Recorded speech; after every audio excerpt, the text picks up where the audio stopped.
Did Apple give up?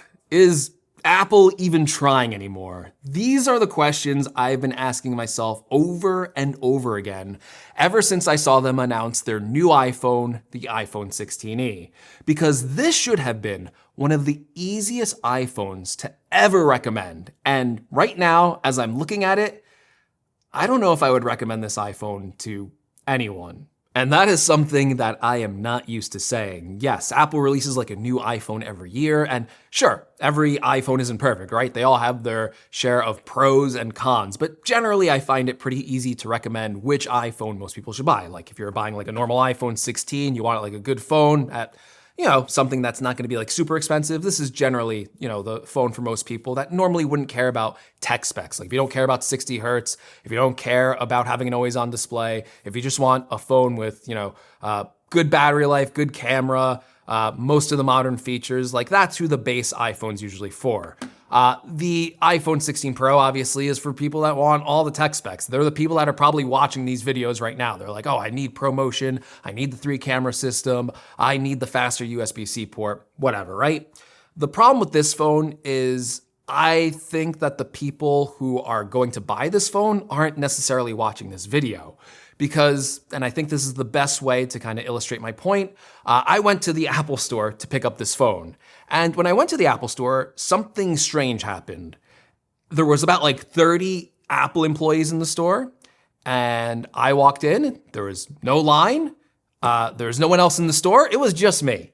And I was the only one there to pick up the brand new iPhone 16e. Now, at first you might go, that's awful, that's terrible. The iPhone 16e must be selling terribly that there isn't a line at the Apple Store for the launch of a brand new iPhone. Like, what is Apple doing here? But I actually took away something completely opposite from it. It didn't really dawn on me until I walked into the store and I went, yeah, the people that buy this phone aren't the type of people to pre-order an iPhone and go to an Apple Store early in the morning on launch day.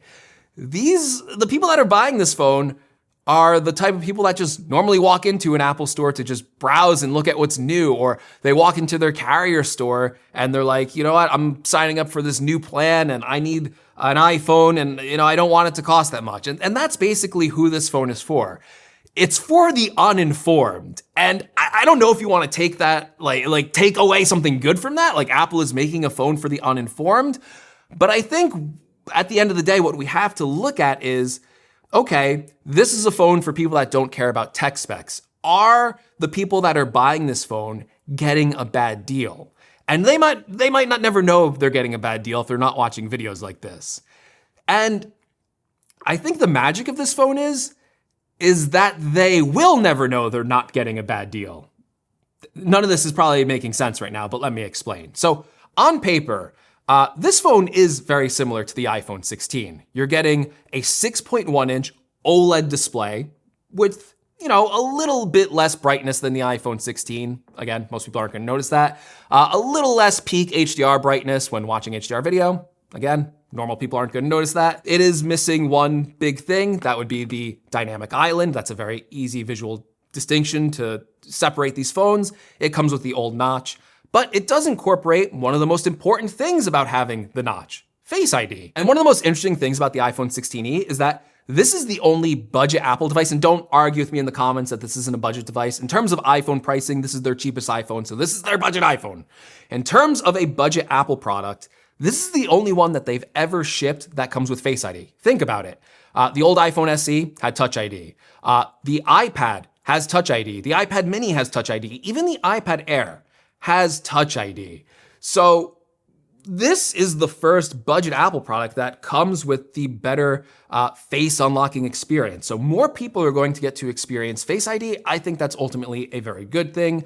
And then Apple also gives a lot of other modern upgrades that people are going to appreciate. You get the action button. It doesn't come with the mute switch. You get USB-C. So now, this is gonna slowly phase out all those old Lightning iPhones that are still in service.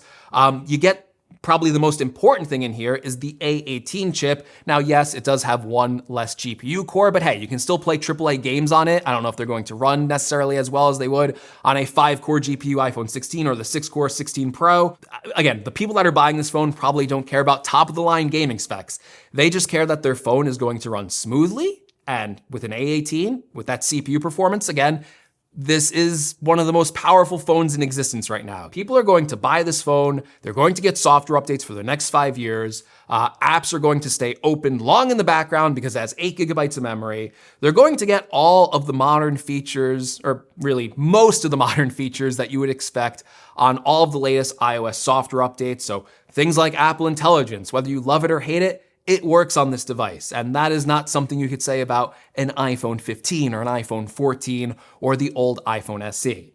So a lot of good modern components in here. And then the camera system. So again, on paper, it sounds really good, right? It's a 48 megapixel camera system. It has the same, kind of smarts as the iPhone 16 camera system, where it can crop into the lens to give you a natural 2x mode. The iPhone SE obviously only ever had one camera, and it never had that 2x mode. So in terms of an upgrade from the iPhone SE, it's a big upgrade for this camera. I took a few snapshots with it. I took a few sample videos, and for the most part, it looks good. There is a physical difference between the iPhone 16e and the regular iPhone 16. The lens is different, like the sensor is smaller. So in terms of like daylight shots, it's fine. They look pretty similar. When it gets to like darker shots, this is gonna perform worse. But it's not like awful. Like it's still a very good camera. There's not as much shallow depth of field. But again, the person that picks up this phone, the way you have to look at it is, are they going to buy this phone? Are they going to bring it home? And are they going to find something to complain about? And I think the answer to that, and you're gonna be mad at this answer because you're into tech. You know all the differences between the iPhone 16 and the iPhone 16e and the iPhone 16 Pro. You know that if you spend $200 more, you're gonna get MagSafe, you're gonna get an additional camera, you're gonna get the camera control button if you even care about that, you're gonna get that extra GPU core, you're gonna get the photographic styles, you're gonna get cinematic mode in video. You know all that. You know what that phone, or this phone, is missing, and you know what the other phones have. Like, you might be mad that this has 60 hertz. The person that buys this phone, they're not gonna know what a hertz is. So you know that you don't want this phone. The thing that I have to kind of figure into this phone is the person that isn't watching this video, the person that doesn't know anything about the differences between these phones, are they going to take this home? Is there going to be some gotcha where they're disappointed with it? And the answer is no. They're not going to be disappointed with it. They're probably gonna be fine with it. It's gonna run well, it's gonna take good enough pictures, it's gonna have most of the modern features that you want in an iPhone, and it's $200 cheaper than the iPhone 16. From that consumer's perspective, the person that doesn't walk into an Apple store on launch day, they're gonna love this phone. But are they getting a good deal? The person that's not watching this video, the person I'm not speaking to, are you being ripped off? And from their perspective, they're not getting ripped off. If they don't really care about those other features that the iPhone 16 or the iPhone 16 Pro has to offer, they are just getting a phone that's $200 cheaper. And for most people, I mean, come on, who doesn't want to save money on a phone? Who wants to spend more money for features that they're never going to use? But it could have been better for them, and it could have been better for you, because I think the story is quite different if this phone launched at $500. Because all of a sudden, then it's more of a question of, are you getting a good deal for $500? And if this phone was $500, yeah, you'd be getting a way better deal. And then I could maybe go, you know what? There's a few sacrifices on this phone. There's a few strange decisions that Apple made. But ultimately, if you want to save $300 compared to the regular iPhone 16, then yeah, you should go pick this phone up. And it would have been an easier recommendation for people that are on budget Android phones that wanted to switch over, because they are paying a similar price point. And all of a sudden now they can get an iPhone experience rather than an Android experience all around a similar price point that they are paying for. But now they kind of have to step up into iPhone pricing territory, and that's when things get tricky. So in my opinion, this isn't a bad phone, but it could have been so much more competitive. And from my perspective, if Apple just tried a little bit harder, if they thought a little bit more forward thinking about just getting the most people possible to switch to an iPhone, this could have been a really standout phone, which is why I'm kind of disappointed in it, because right now it's just a cheaper iPhone, and there's really nothing special about that. But hopefully you enjoyed this video and enjoyed my perspective on the iPhone 16e. This isn't a full review. I still want to spend more time with this phone, but these are just kind of my initial raw thoughts after spending a little bit of time with it. So if you like the video, give me a like. If you want to see more, make sure you're subscribed. And as always, thank you so much for watching, and I'll catch you in the next one. And in the next one, I'm gonna try harder.